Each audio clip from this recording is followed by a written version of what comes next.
আসসালামু আলাইকুম বন্ধুরা, চলে এসেছি প্রতিদিনের মতো নতুন রেসিপি নিয়ে। আপনারা দেখছেন গ্রামের মেরানো ইউটিউব চ্যানেল। আমার এই ছোট্ট চ্যানেলে তোমাদের অনেক স্বাগত জানিয়ে আজকে রেসিপি শুরু করছি বন্ধুরা। সজনের ডাঁটার এমন একটা সুস্বাদু রেসিপি তোমাদের সঙ্গে শেয়ার করব বন্ধুরা।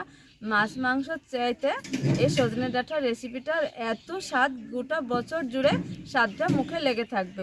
চলো তাহলে আজকে সজনে ডাঁটার রেসিপি ঝটপট শুরু করে দিই বন্ধুরা। এইখানে আমি সজনে ডাঁটা নিয়েছি, বেশ কিছুটা সজনে ডাঁটা নিয়েছি। আর ডাঁটাটা আগে আমি জলে ভিজিয়ে রেখেছিলাম যাতে ছালটা খুব ভালোভাবে তোলা হয় বন্ধুরা। আমি সুন্দর করে কেটে জলের মধ্যে আবার ডুবিয়ে রেখেছি।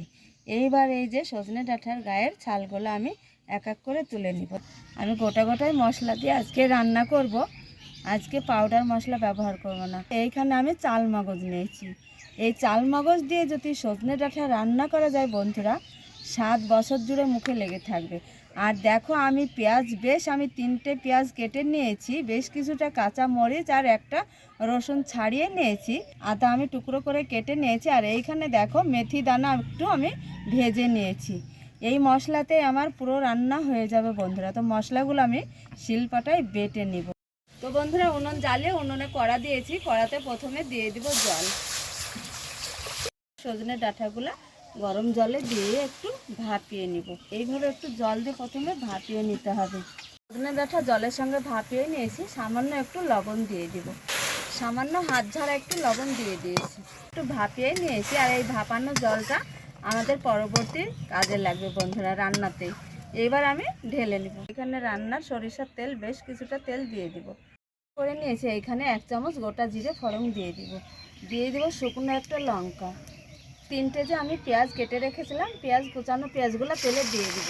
দেখো বন্ধুরা, বেশ কিছুটা সময় নিয়ে পেঁয়াজটা আমি ভালো করে ভেজে নিয়েছি। এইখানে কাঁচা মরিচ, আদা, রসুন আর একটু মেথি দানা বেটে নিয়েছি, দিয়ে দিব বাটা মশলাটা। তো বন্ধুরা, চাল মগজ বেটে নিয়েছি, দিয়ে দিব বাটা এই মশলাটা। এইসব মশলা দিয়ে একটু রান্না করে খেয়ে দেখবে, খেতে কিন্তু জবর স্বাদ। দিয়ে দিব একটু লঙ্কা গুঁড়ো, সামান্য একটু লঙ্কা গুঁড়ো দিয়ে মশলাটা সময় নিয়ে, বেশ কিছুটা সময় নিয়ে কষিয়ে নিব। মশলাটা ভালো করে কষিয়ে নিয়েছি। উপরে দেখো তেল ছেড়েছে আর একটু সুন্দর সুগন্ধ। এবার এখানে স্বাদ বুঝে দিয়ে দিব লবণ।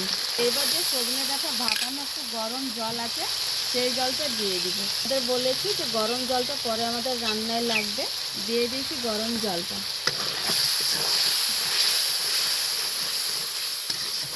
মশলাটা কষিয়ে নিয়েছি। এবার দেখো জল সহ, গরম জল সহ ভাপানো সজনে ডাঁটা দিয়ে দিব।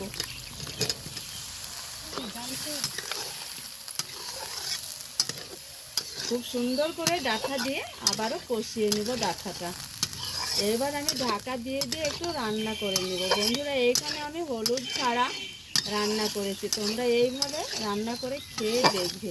ঢাকা দিয়ে একটু সজনে ডাঁটা একদম রান্না আমার হয়েছে। আর দেখো, এটা ভাত, রুটি, পরোটা সব কিছুর সঙ্গে কিন্তু খেতে খুব ভালো লাগবে। কতটা সুন্দর আর একদম লোভনীয়, আর একটা দারুণ একটা সুগন্ধ বন্ধুরা। দেখো, এবার আমি নামিয়ে নেব।